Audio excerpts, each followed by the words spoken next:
nanonood si Bro Jeffrey na maghahatid ng devotion ngayong gabi about po sa the importance of gratitude. Continue po ng ating series ng month of November. Yun, ang magiging topic po today is why is giving thanks to God important? Yun, ang sabi dito sa Psalm 10, awit 106:1. Purihin si Yahweh, pasalamatan siya sa kanyang kabutihan, pagkat niya'y tunay, laging tapat, kailanman. And sabi sa awit 1:7, 1, purihin si Yahweh sa kanyang kabutihan, pagkat siya'y tunay, laging tapat, kailanman.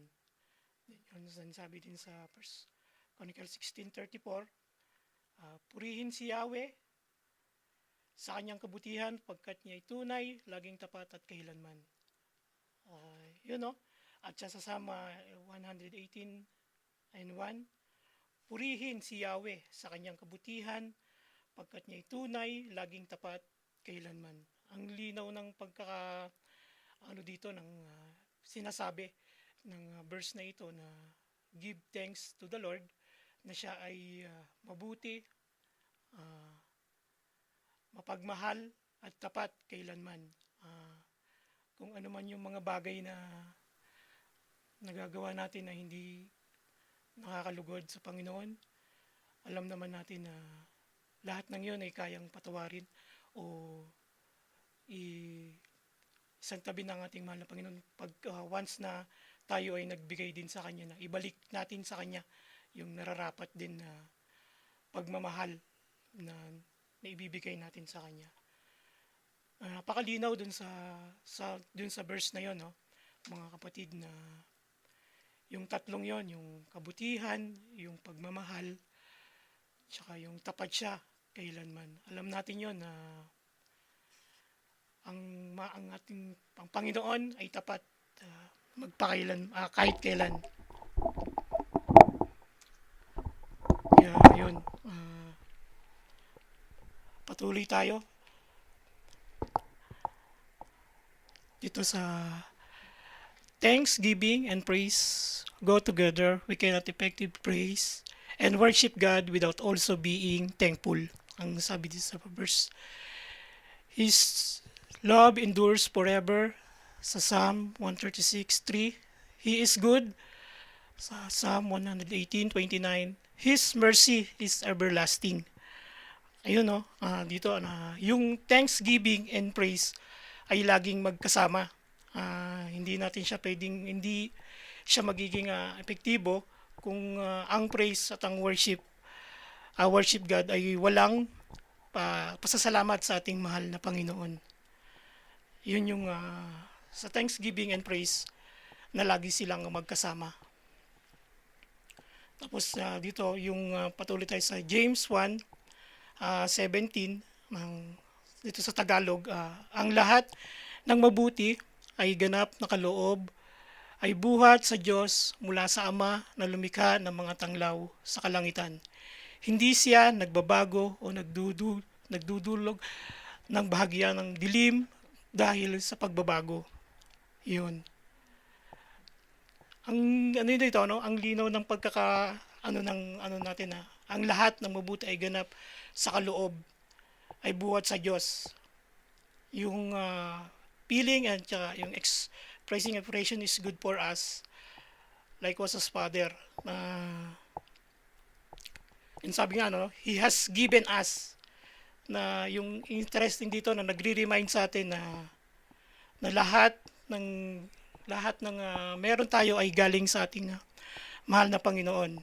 Tapos yun nga, no, yung wala tayong pasasalamat, sa sarili tayo tumitingin, nagiging arrogant tayo, sa self-control.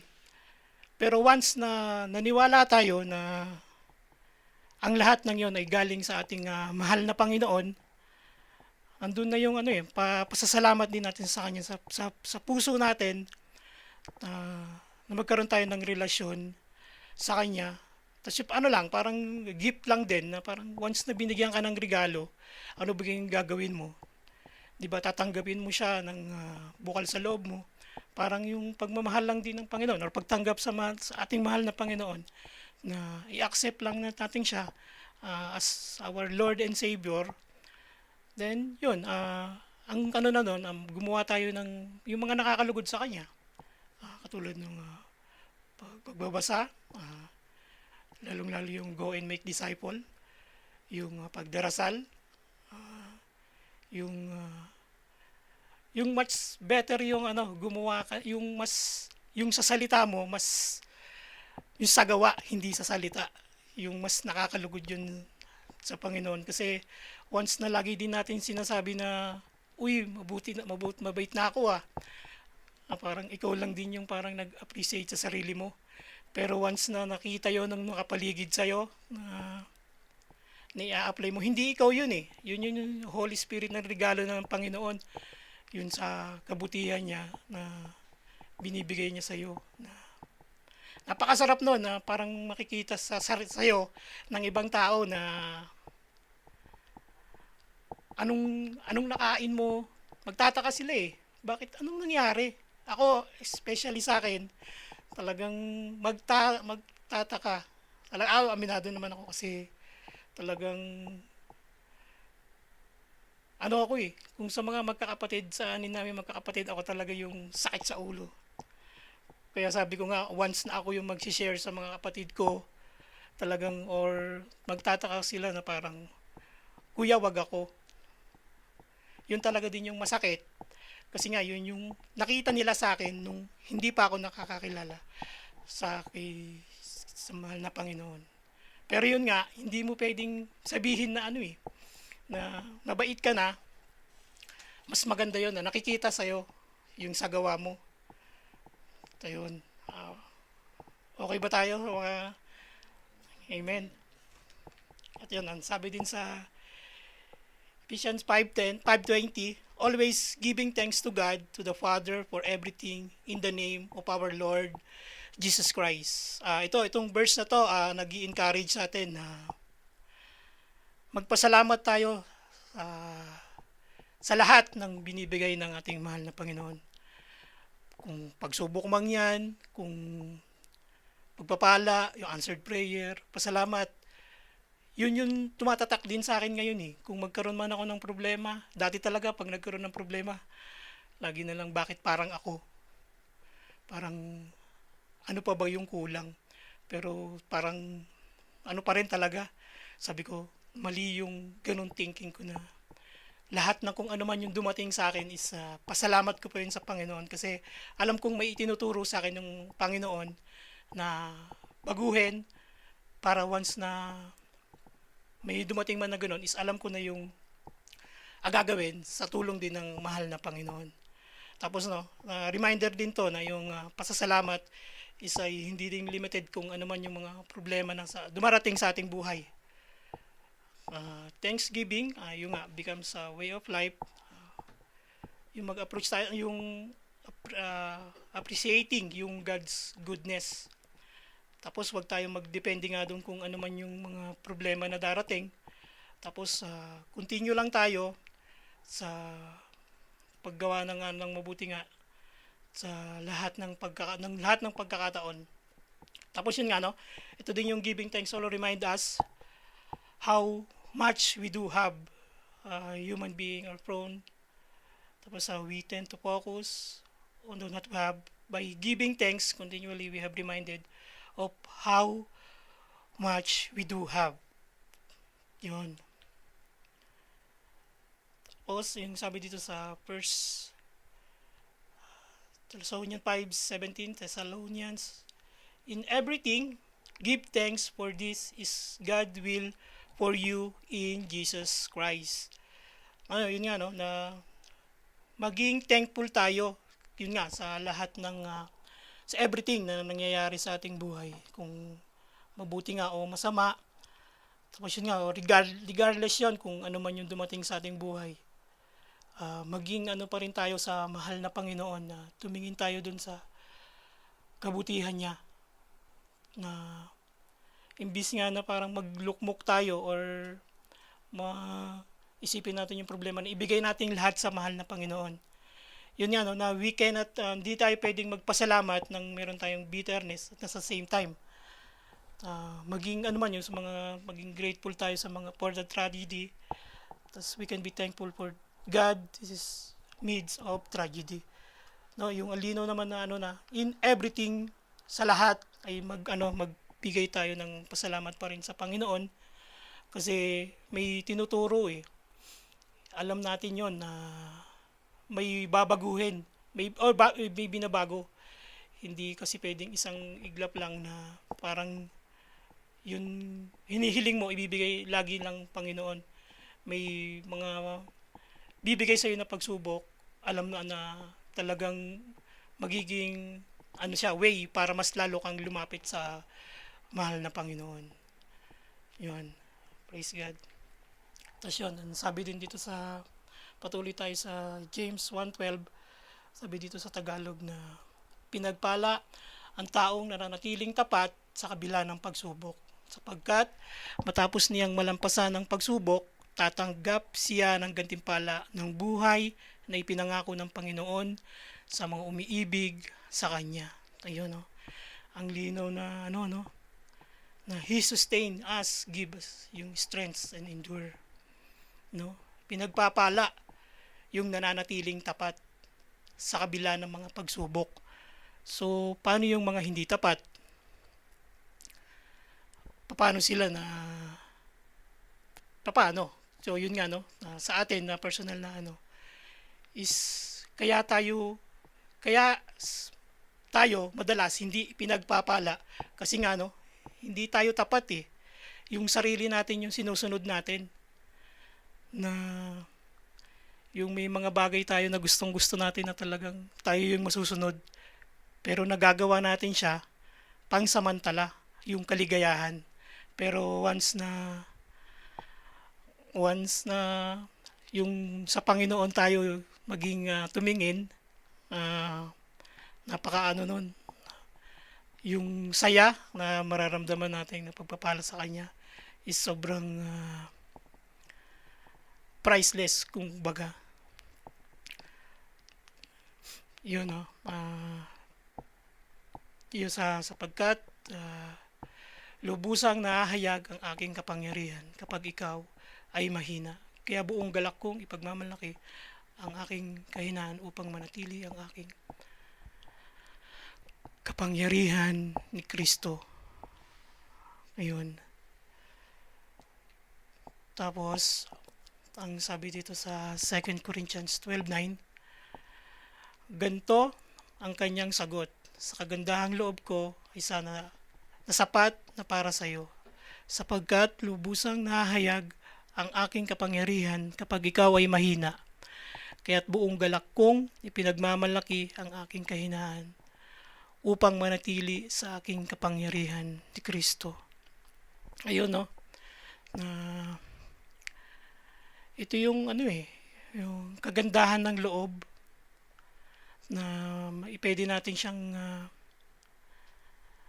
i-share or sa sarili natin, 'di ba?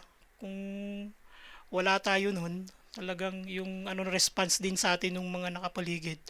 Lalo nga na lagi nating sinasabi na we are Christians. Hindi kasi ibig sabihin na Kristiyano tayo ay perfect din tayo.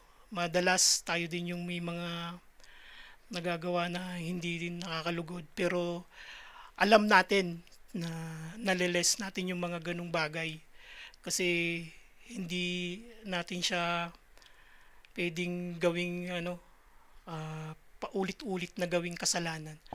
Tapos sasabihin mo, hihingi naman ako ng tawad eh. Para saan pa yung ginagawa mo? Kung yung ginagawa mo ding pagkakasala is hindi rin naman nakakalugod sa Panginoon. Para sa akin, sa personal ko ng experience nga, may mga bagay ako noon na ganon na nagagawa na talagang sabi ko, ihingi naman ako ng tawad mamaya sa Panginoon eh. Pero yun nga na nandun na yung naliles na siya kasi nga talagang mas nagpo-focus ako dun sa pagbabasa, tas mas sinasabuhay yung kung ano man yung aking na babasa or naririnig. Kasi Madalas ako lalo sa trabaho, talagang minsan hindi ko napipigilan pero talagang once na pumasok din sa akin yung si Jesus Christ yung iniisip ko na parang may nag-uutos. Talagang siya na lang yung tinitingnan ko, sabi ko si Lord yan.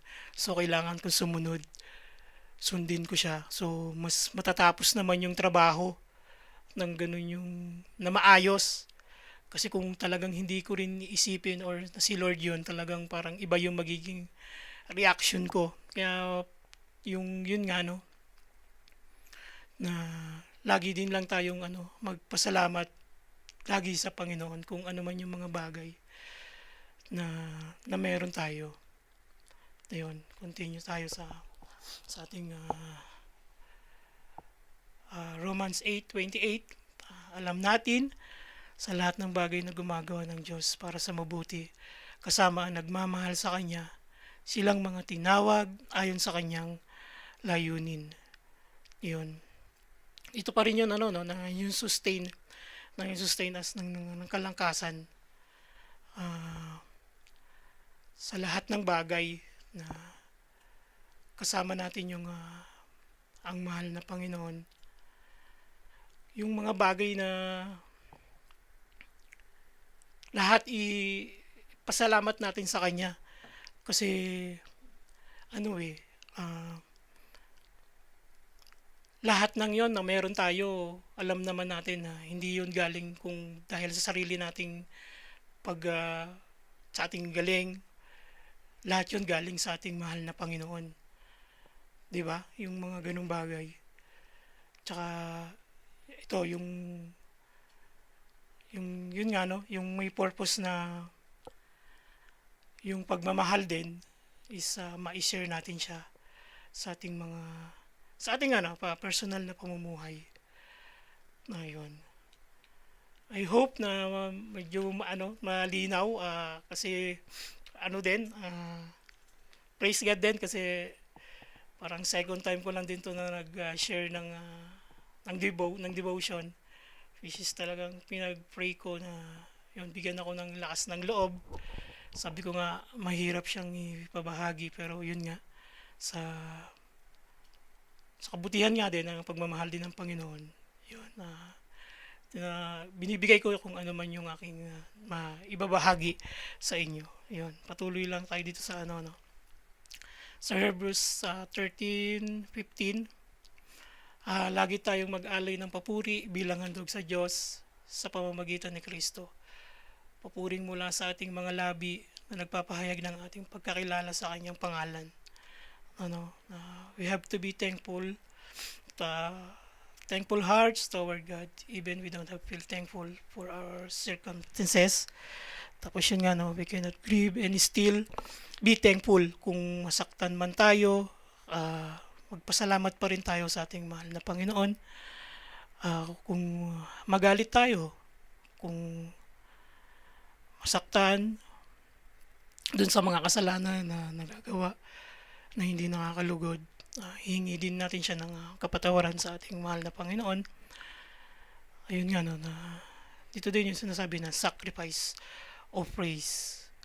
Kaya sa pagkakilala sa kanyang pangalan. Tapos yun, sabi sa Philippians 4:6-7, huwag kayong mabalisa tungkol sa anumang bagay.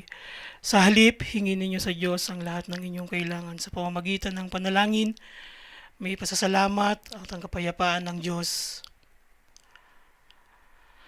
na hindi kayang maunawa ng tao ang siyang mag-iingat sa inyong puso at mag-iisip ng dahil sa iyong pag-iisa kay Kristo.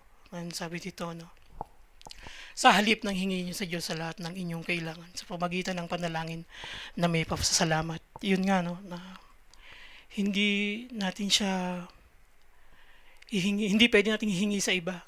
Sa mahal na Panginoon lang natin siya pwedeng ilapit. Yun na magpahingi tayo sa Kanya ng pasasalamat. At kung ano man yung mga bagay na nag-aano sa atin is ilapit lang din natin sa mahal nating Panginoon. Yun, medyo ano lang, ang importante lang din dito is yung ano, yung sinasabi na yung Panginoon ay tapat, magpakailanman, mapagmahal, tsaka nga yung faithful siya. Yun.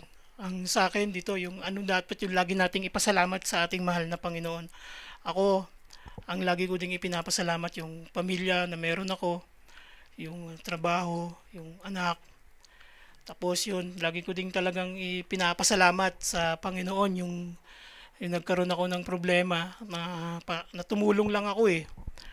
Tapos sabi ko nga, bakit ganun yung nangyari na talagang gumuho yung gumuho talaga yung buhay, mundo ko noon. Talagang sabi ko, bakit ako yung ganun na tumulong lang.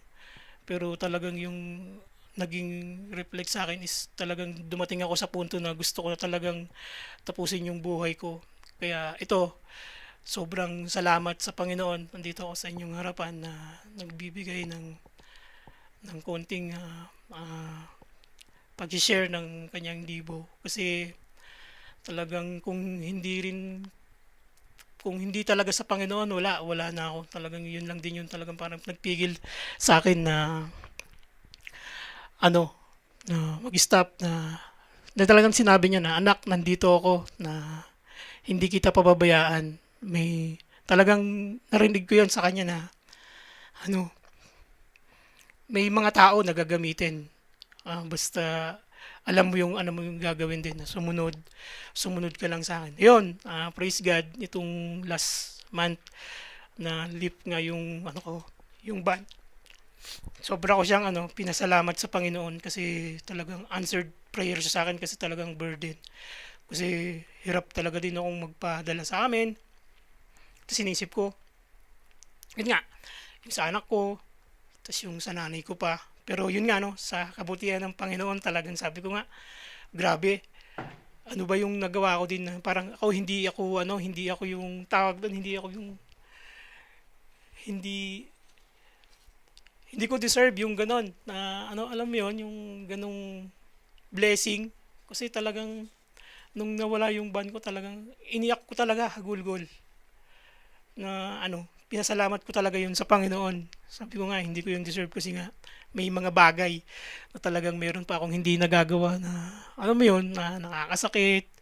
Tapos yun, yung katulad nga nito, yung pagtayo dito na pagbabahagi ng, ng salita ng Panginoon. Tapos yung may mga kaharap ka lang din na gusto mo na parang ibahagi, ipamahagi yung kabutihan ng Panginoon sa'yo, yung ginawa sa buhay, yung binago ka ng pagkakilala mo sa mahal na Panginoon. Sobrang yun, sobra ko yung pinapasalamatan. Tapos lagi ko talagang pinagdadasal na tulungan ako ng Panginoon na mayroon akong nagamitin ako na pagpapala sa iba, makakilala.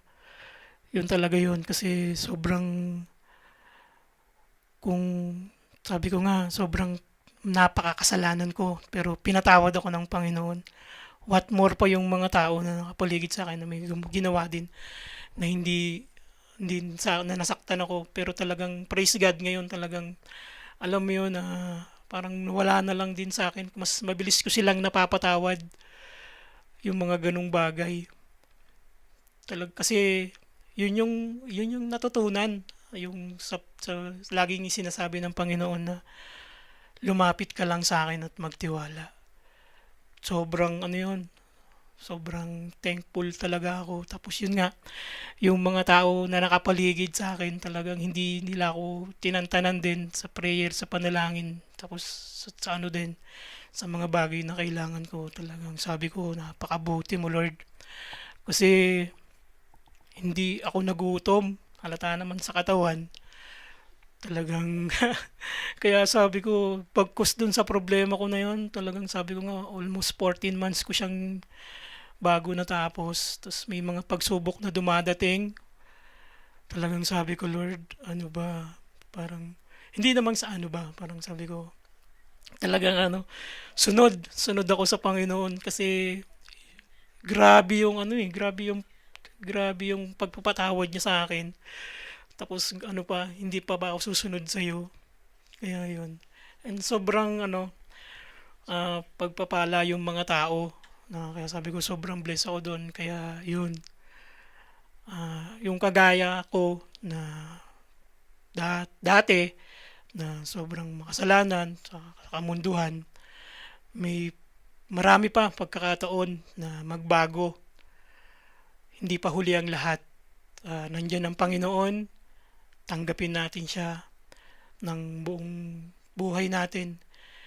Alam natin na hindi tayo makakagawa pa rin. Hindi tayo perpekto, pero mas alam na natin kung ano yung mas makakabuti para sa atin, mas lalo nga din sa ikakalugod ng ating mahal na Panginoon. Yun, dito sa message na to na sa why is giving thanks to God is important sa akin yun talagang kasi sobrang itong yung pasasalamat kailangan talaga ibalik natin sa mahal na Panginoon yun yung pagpupuri na yun kasi hindi yun galing sa atin. Di mo bumaba siya dito sa lupa, hindi para hindi para nga din konsintihin, kundi yun nga tinubos niya tayo sa sa ating mga kasalanan. Kaya yun, iniimbitahan ko kayong lahat kung sino man po yung mga nakakarinig nito na makakilala or kung hindi man po ako, may mga gamitin po na tao upang makakilala po sa ating mahal na Panginoon. Ako sobra po akong nagpapasalamat kasi talagang hindi ko po maramdaman yung saya pag talagang nararamdaman ko yung mga tao din po sa kapaligid ko is iisa po kami ng iniisip na magpalaganap ng mabuting balita. Hindi kami perpekto. Hindi po kami perpektong mga pananampalataya. Ay, yung mga pasumusunod sa Panginoon. Pero handa po kaming magbago at sumunod. Yun. Yun, inaanyayahan ko din po kayo na yun nga sa na every Friday we have praise and worship po na dito may nagaganap po sa Potter's House. You can message us sa aming group page. Yun po. Maraming salamat sa Panginoon sa araw na ito. Kasi talagang honestly speaking talagang ngayon pasensya na akong kasi talagang nag-pray din ako na sabi ko may bahagi ko kasi talagang hindi ako wala akong talento sa ganto. Talagang hirap ako na i-share yung ng Panginoon pero talagang yung topic na to yung kaimportante ng pasasalamat kung araw-araw ko naman siyang nagagawa sa Panginoon pero yun nga para ma-share din yung experience ko na pero talagang mahihain ako sa ganto pero sa ibang bagay hindi. Yun nga din yung parang pinagtataka ko na parang pinagdadasal ko na dito ako mas gamitin ng Panginoon sa pagbibigay ng kanyang mabuting balita, hindi dun sa pagpapatawa o hindi man dun sa mga bagay na alam ko din naman na bigay yun ng Panginoon doon niya ako binigay. So sobrang salamat pa rin sa Panginoon. Ayun. Sana may natutunan kayo dun sa sa Dibo na share ko sa inyo. Maging pagpapala ako sa inyo. Ayun. Maraming salamat sa Panginoon sa araw na ito na nakapag alam ko na mahirap pero yun nga kinaya ko na kasi nga talagang hiningi ko to ng pagpapala din sa kanya. Ayun. Ayun, let us pray. Yes Lord, hallelujah, we thank you sa gabi na ito na naibahagi ko ang iyong mabuting balita. Alam ko Lord na marami pa ako na dapat na matutunan na na ibibigay mo sa akin yung mga pagsubok na darating man sa aking buhay. Pero alam ko din, O Lord, na lahat ng yun ay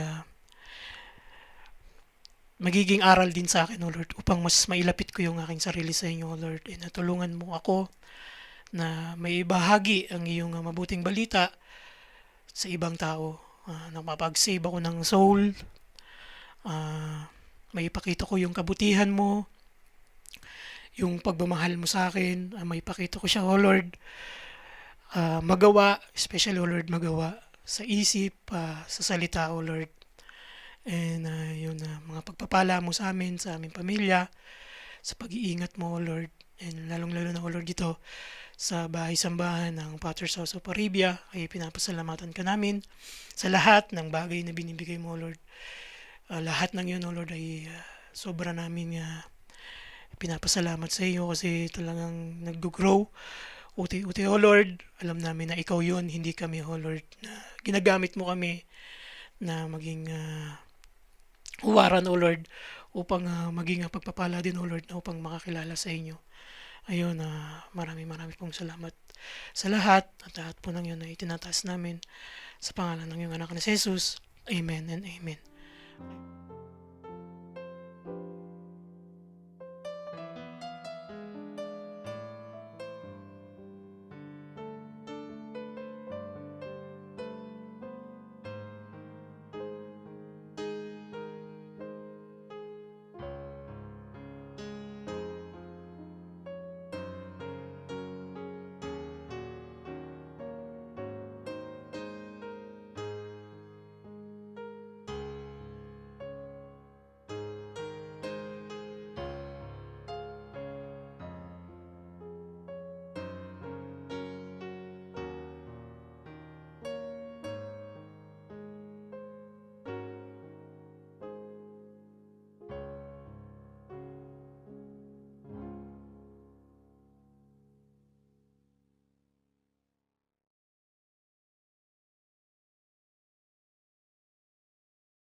And close your eyes. Yes, Lord, we thank you sa gabi na ito na may na tutunan o may nabahagi ako, Lord, ng iyong salita.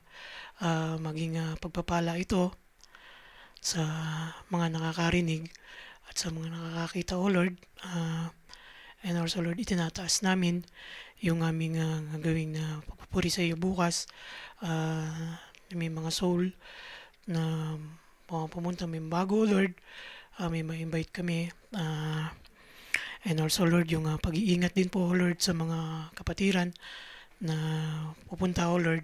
And also, Lord, yun sa mga gagamitin, O Lord, sa pagpapuri sa iyo ay ibalik niyo po din po sa kanila yung pagpapala po. And Lord, sa gabi na ito ay maraming pong salamat sa pagpapala na iyon na aming narinig. At buong puso po kami na nagpapasalamat sa inyo sa pagpapala po na iyon. Maraming pong salamat. Lahat po ng papuri at pasasalamat ay tinatas ko lamang po sa pangalan ng iyong anak na si Jesus. Amen and amen.